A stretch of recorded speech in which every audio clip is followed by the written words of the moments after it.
Assalamualaikum warahmatullahi wabarakatuh. Siapa ketua kelasnya? Boleh ya dipimpin dulu doanya. Alhamdulillah. Selamat pagi semuanya, apa kabar? Semoga kalian semuanya baik-baik aja ya. Alhamdulillah ya, kita bisa dipertemukan di pagi yang cerah ini. Coba sebelum mulai ibu mau tahu dulu siapa yang hadir hari ini. Baik, sebelum memulai pelajaran, ada yang masih ingat sama pelajaran yang kemarin? Dibuka nggak kemarin bukunya pas di rumah? Ada yang masih ingat? Nah benar, kita kemarin belajar tentang struktur reproduksi manusia. Ada yang masih ingat reproduksi itu apa? Nah benar kamu, reproduksi adalah proses makhluk hidup untuk menghasilkan keturunan. Dibedakan menjadi berapa sistem reproduksi? Ya benar, dibedakan menjadi berapa sistem reproduksi? Ya benar, dibagi menjadi dua, yaitu sistem reproduksi laki-laki dan sistem reproduksi perempuan. Apakah ada yang masih ingat? Ada yang masih ingat alat reproduksi luar laki-laki ada berapa? Benar, ada dua. Yang pertama adalah penis. Yang kedua apa? Serotum. Coba kasih ibu jawaban tentang alat reproduksi luar wanita. 3 saja. Ada yang bisa jawab? Ya Andika, apa jawabannya yang pertama? Yang pertama adalah mons pubis. Benar. Yang kedua apa Andika? Ada yang bisa jawab? Ya Andika, apa jawabannya yang pertama? Yang pertama, mons pubis. Lalu yang kedua apa Andika? Benar, labia. Lalu yang ketiga? Benar lagi, klitoris. Tepuk tangannya buat Andika yang bisa jawab. Nah, kalau sudah mengerti tentang materi yang kemarin, kita masuk ke materi selanjutnya ya. Tolong dibuka bukunya dan tolong dengarkan ibu. Nah, di sini kita masuk ke bab siklus menstruasi. Di sini bagi yang perempuan udah ada yang menstruasi? Tahu? Di sini ada yang tahu tidak menstruasi itu sebenarnya apa? Menstruasi adalah keluarnya darah haid akibat turunnya dinding sebelah dalam rahim atau endometrium yang banyak mengandung pembuluh darah. Nah, fase menstruasi sendiri terdiri atas 4 fase. Yang pertama adalah fase menstruasi. Nah, fase menstruasi ini terjadi jika ovum tidak dibawahi oleh sperma. Ada yang masih ingat ovum itu apa? Ya benar, kamu apa? Alat reproduksi dalam wanita yang menghasilkan sel telur. Jika ovum tidak dibawahi sperma, maka korpus luteum menghentikan produksi hormon estrogen dan progesteron, sehingga menyebabkan lepasnya ovum dari endometrium disertai robek dan luruhnya endometrium, sehingga terjadilah pendarahan di sana. Kira-kira yang sudah menstruasi ini berapa hari berlangsungnya? Ya, kamu berapa? Oh, 5 hari. Kamu berapa? Oh, 7 hari. Nah, jadi 5 hari atau 7 hari tersebut adalah umumnya keluarnya darah. Nah, sampai di sini sudah paham tentang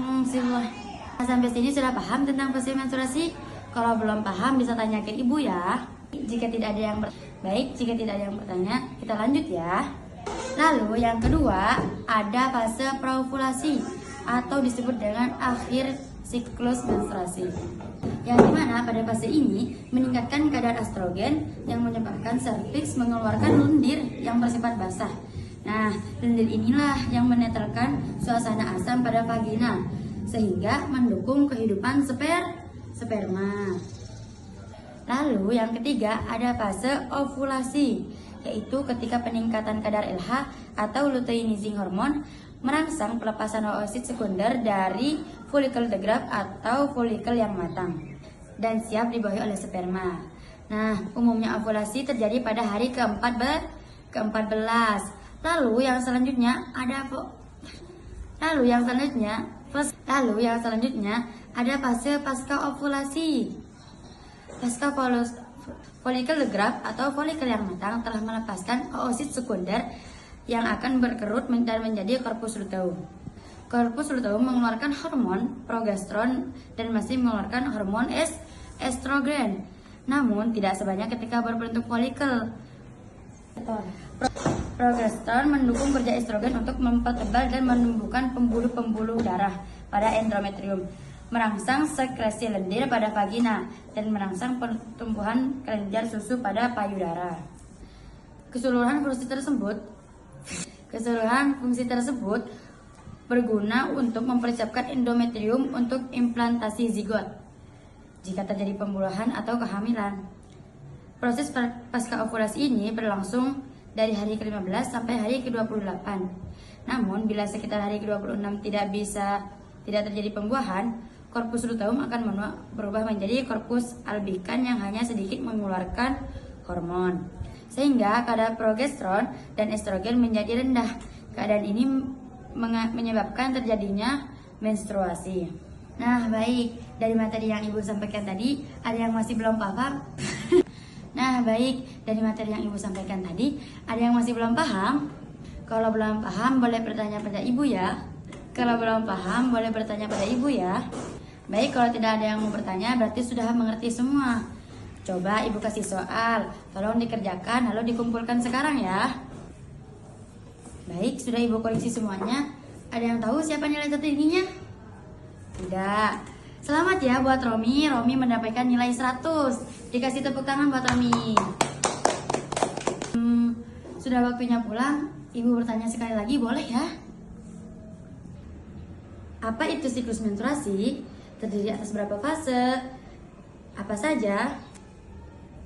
Kapan fase menstruasi terjadi? Benar, ketika ovum tidak dibuahi oleh sperma. Lalu lendir dari fase praovulasi berfungsi untuk apa? Benar, berfungsi untuk mendukung kehidupan sperma.